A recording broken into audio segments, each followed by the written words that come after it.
The AI Repertory Theatre is made possible by the support of 11 Labs, the most realistic voice AI platform anywhere. Its AI voice models and products are powering millions of developers, creators, and enterprises. From low-latency conversational agents to the leading AI voice generator for voiceovers and audiobooks. Veronica presents the AI Repertory Theater's production of LOREEN on the Lam by Marie Elena Zuniga. Chapter 1. Loreen Thigpen had done some stupid things in her life, like the time she was 13 and let A. Stewart put his hands down her britches. She bit his arm, leaving indentations that scarred him, a trophy he wore to this day. Or so she heard. As she recalled, it was also the day her granddaddy disappeared. Or the time she was 15 and shoplifted a tube of bubblegum pink lipstick from the Dollar General in Red Boiling Springs, Tennessee. Or the day she turned 18 and moved from Nashville to Houston to live with old what's-his-name, only to find out he was married, with 5 kids for Pete's sake. So she decided to hightail it out of town. Stole the hearse from the Phillips funeral home and robbed a gas station. That one had landed her in the slammer and was the beginning of a life of jail time that became a revolving door for the last 23 years. The stupidest thing she was about to do, though, was this one right now. Fixing on stealing country music star Josh Montgomery's tour bus, straight out of the garage in Houston where it was in for engine repairs. She figured she must have some subconscious thing about heisting strange vehicles, but why was beyond her. Stupid, stupid, stupid, Hezzy said. They were whispering, even though the prison matron and other inmates had returned a half hour ago to the women's correctional facility a few miles away. When I said I'd help you escape from prison, I didn't know you was gonna steal the tour bus. Good God, Loreen, we'll both end up in the pokey. You worse than before. I swear to sweet Jesus. She tried to tell him she didn't have much choice in taking the dad-burned vehicle. You said you wasn't taking me to Red Boiling Springs. So what was I supposed to do? But Josh Montgomery's tour bus? Come on, Loreen. It's like a neon sign, especially with his name written big curly letters on both sides. They'll catch you before you hit the interstate. She hadn't planned on interstate travel, but back roads all the way from Texas to Tennessee. Besides, Hezzy wasn't the type to understand. Typical man. Sure, he was decent enough, helping her when she got into the off-site prison program to learn auto mechanics. They struck up a friendship, and a little more than that. It was that little more that made him agree to hide her this afternoon in the bus while he sweet-talked the prison matron. Loreen was grateful that Hezzy hadn't asked why she wanted to escape. The truth was, she had to get home to her mama in Tennessee. She was dying.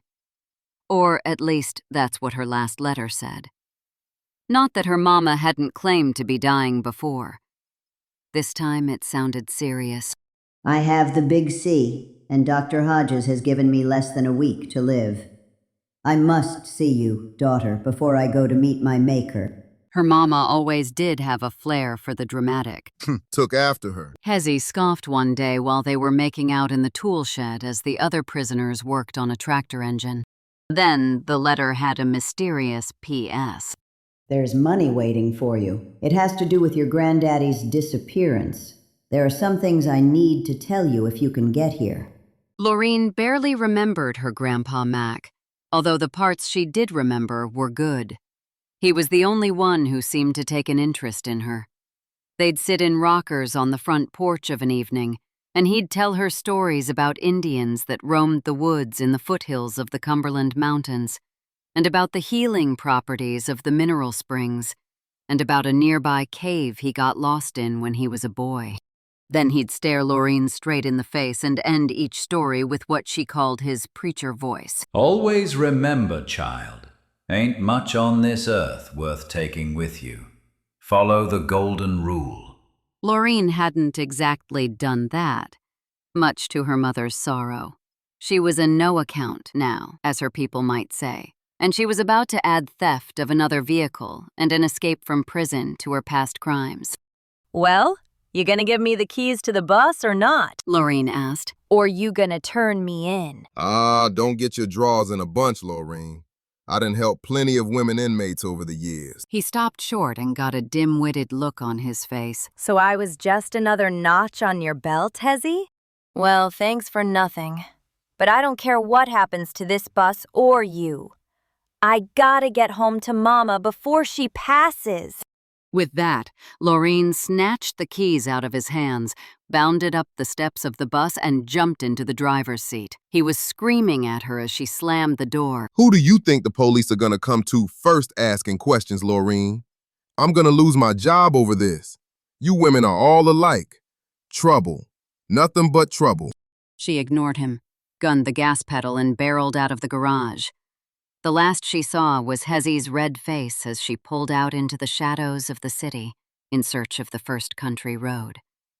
Ahead, the sky looked bruised, the night coming fast and making her uneasy.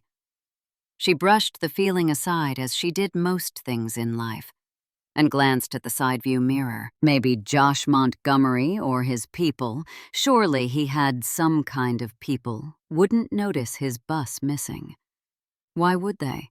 As far as they knew, the bus was still being worked on at the shop for a messed-up engine.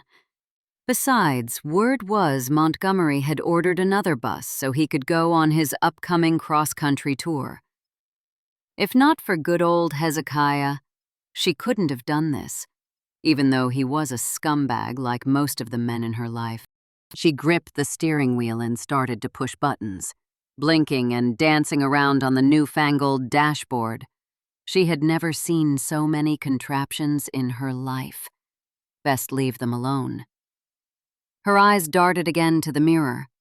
Still no police lights. The word money kept playing through her head.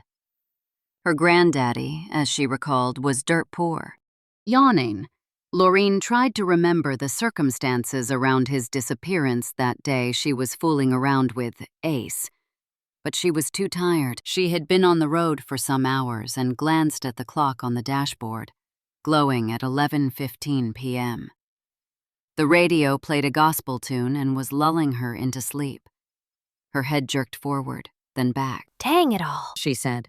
I gotta get me some coffee. Before the thought had even left her head, something stood out in the headlights on the blackened country road, like a ghost. The figure grew closer, arms waving in the air, flagging down the bus. Loreen laid on the horn that played out the first few bars of the Willie Nelson tune On the Road Again, making her want to laugh. Instead, she screamed and had barely enough time to step on the brakes, skidding onto the shoulder of the pavement with what seemed like a never-ending screech. The stench of scorched rubber was everywhere. She sat for a few seconds trembling, sweat beading her face. The strange figure was at the side door, banging with fists. Loreen managed to find the lever to open the door. It was a woman, a peculiar-looking little thing with an irritating voice, and she seemed to be crying, snot running from her nose. Please, help me. She pleaded. Please, please, help me for the love of God. My husband's trying to kill me.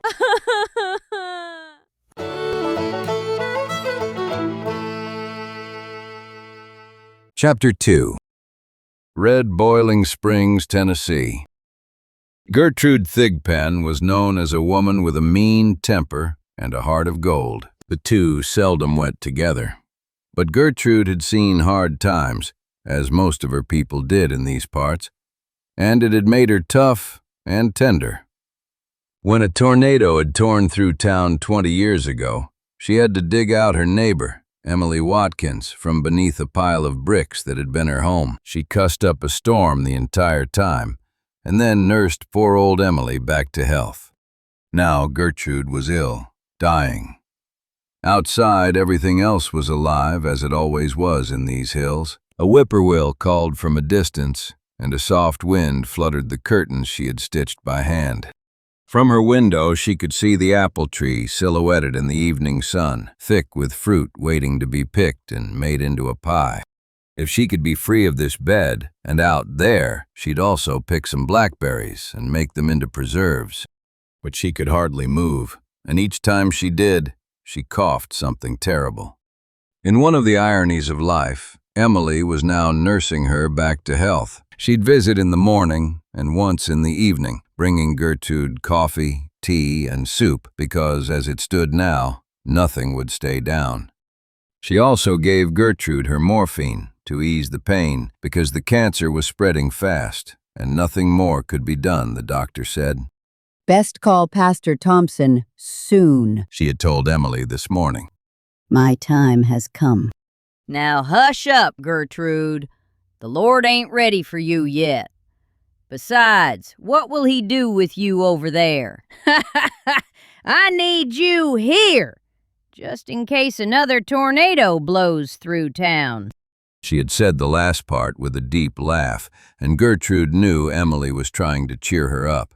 It wasn't working. She felt like her spirit was leaving her body a bit at a time each day, which is why Loreen had to show up, and soon. There were things to tell her, things she needed to know. Gertrude's thoughts went to Nathan, Mac Johnson's son. Nathan was the man she had once thought she loved when she was young and stupid, the man who took off and never married her, and left her with Loreen. She knew none of the people in these parts believed her story about them being married and him missing in action in that Vietnam War. And she knew that Loreen sure didn't, especially as she got older. Thank God for good old Mac, who came along at the right time. He had grown up in nearby Walnut Shade, and hearing of the situation decided to take his son's burden on himself. He'd bought a house at the top of Bennett Hill and moved Gertrude and Loreen in with him and provided for them. Mac had been 55 when he disappeared almost 25 years ago. They found his John Deere cap at the edge of Big Gap Bluff and figured he had either stumbled off or committed suicide. Gertrude believed none of it. Mac doted on his granddaughter and would never up and leave her.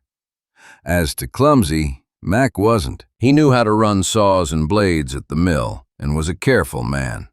Strange thing of it was, they never found his body. The local police determined it an unsolved case. Gertrude knew better. She had a feeling Mac's disappearance had something to do with those strange phone calls he kept getting. Then, a month ago, she'd found that letter in their old family Bible. She had been hunting some family information on her side to pass on to Loreen, should she see her again. The letter was dated the week before Mac disappeared. A knock startled her. It was Emily. Brought you some of my homemade chicken soup, piping hot. Don't want it. Don't need it. Emily looked hurt, then smiled. Well, I'll set it on your bedstand in case you change your mind. As Emily straightened the room, Gertrude wondered if Loreen had received her letter to get home quickly. Lord knows why her daughter had become so wicked in her ways. Gertrude had done her best, but she supposed not having a daddy had made her hook up with the wrong men. She had hoped Mac would have been a good influence. He was a God-fearing man who loved to preach the Bible, but when he disappeared, Loreen changed. Or maybe it was going through her womanhood that did it. Whatever it was, Loreen changed.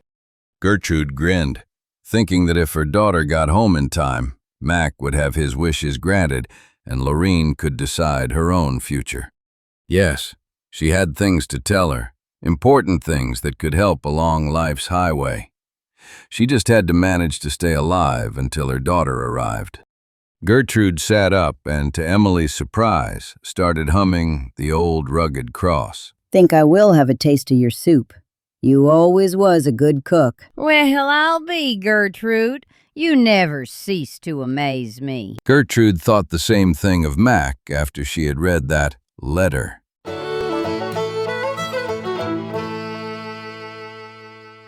Chapter 3. The woman stood there, wailing and rubbing her runny nose with the back of her hand.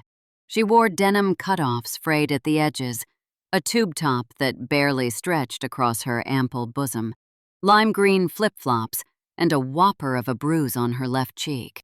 Loreen wasn't sure what to do. On one hand, she wanted to help the poor thing, especially if her husband was really about to kill her. On the other hand, which was still gripping the steering wheel, she didn't need any passengers. This was a solo act. She had learned in her early days that any person or thing introduced into a plan could throw everything off, make it unpredictable. Like in chemistry, which she had flunked before dropping out of high school. You gotta let me in, lady. Ray will be here any minute with his shotgun.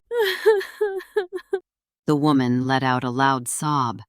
Loreen recognized it right away as theatrical. She knew her own kind.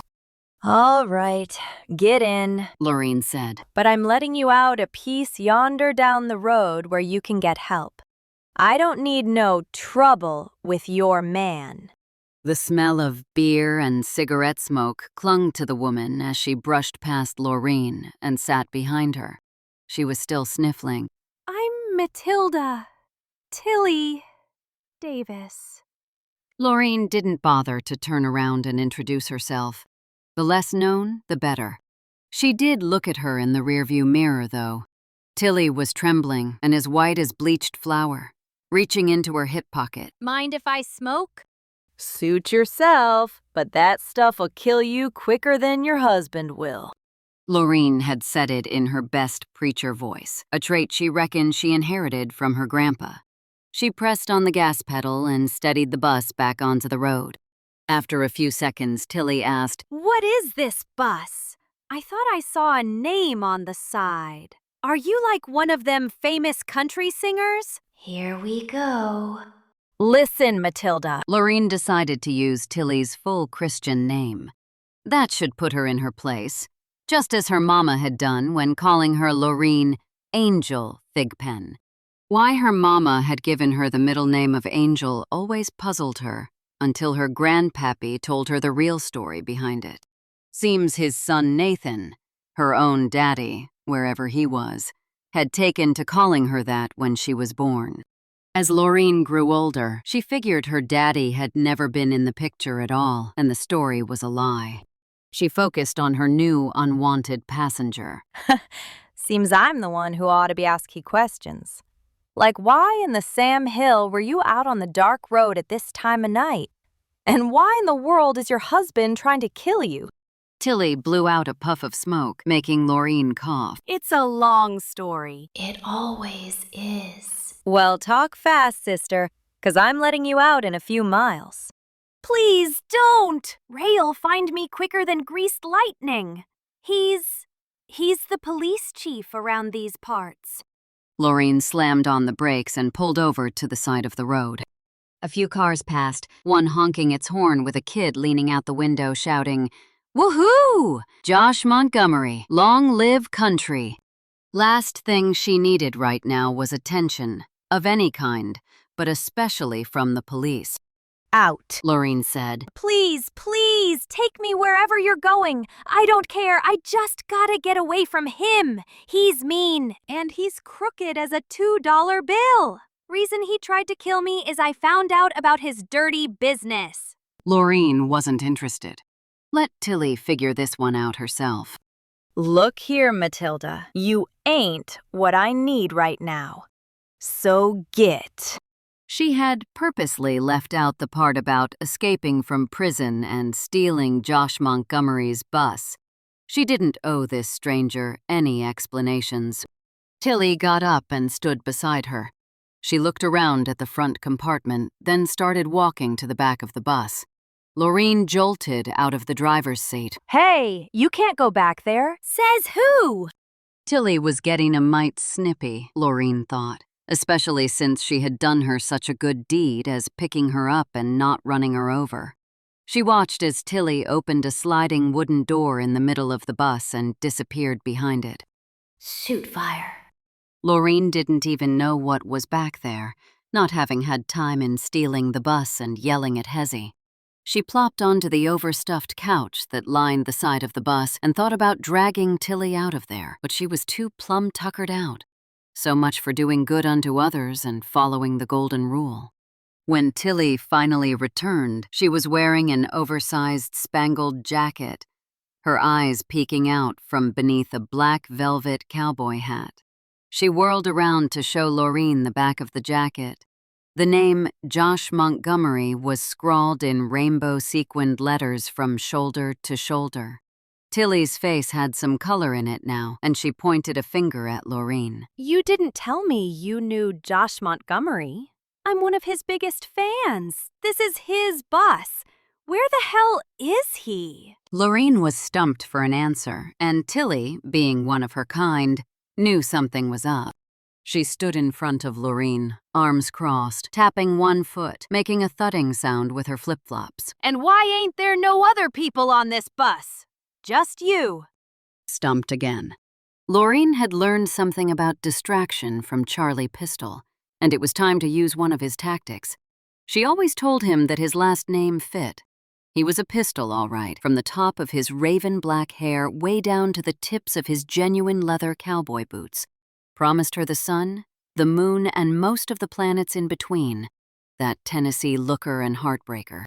At least he had never laid a hand on her like this one's man had. Loreen would have decked him in a place where he'd be singing Jingle Bells in high C before Christmas. She had learned from Charlie, though, that distraction worked.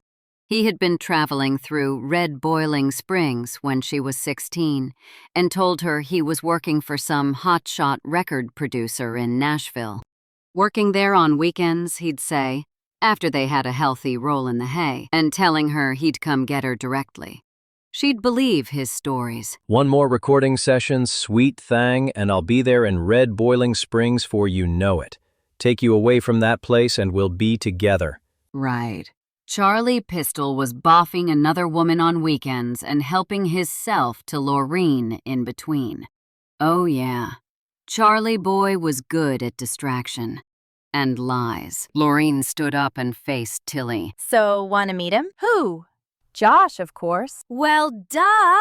Where is he? I'm gonna fetch him in Nashville. Tilly's face turned pink, a color that definitely did not complement her copper-colored dyed hair. Oh my god, oh my god, oh my god! She kept saying. I can't believe I was almost killed tonight, and now I'm gonna meet Josh Montgomery. When pigs fly. She herself hadn't even met him yet. Loreen sidled back into the driver's seat, starting the engine. First chance she got, she was gonna ditch Tilly. Maybe at the next rest stop or restaurant.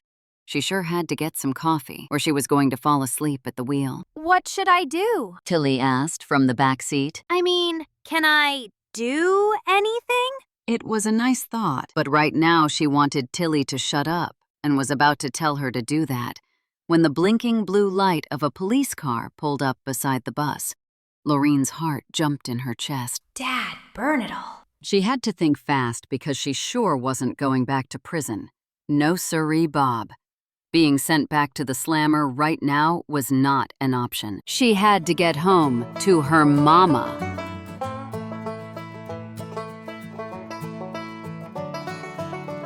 We hope you enjoyed part 1 of AIRT's production of Loreen on the Lam by Marie Elena Zuniga. Loreen on the Lam is available in print and ebook editions on Amazon.com. If you would like more of this kind of story, please let us know in the comments.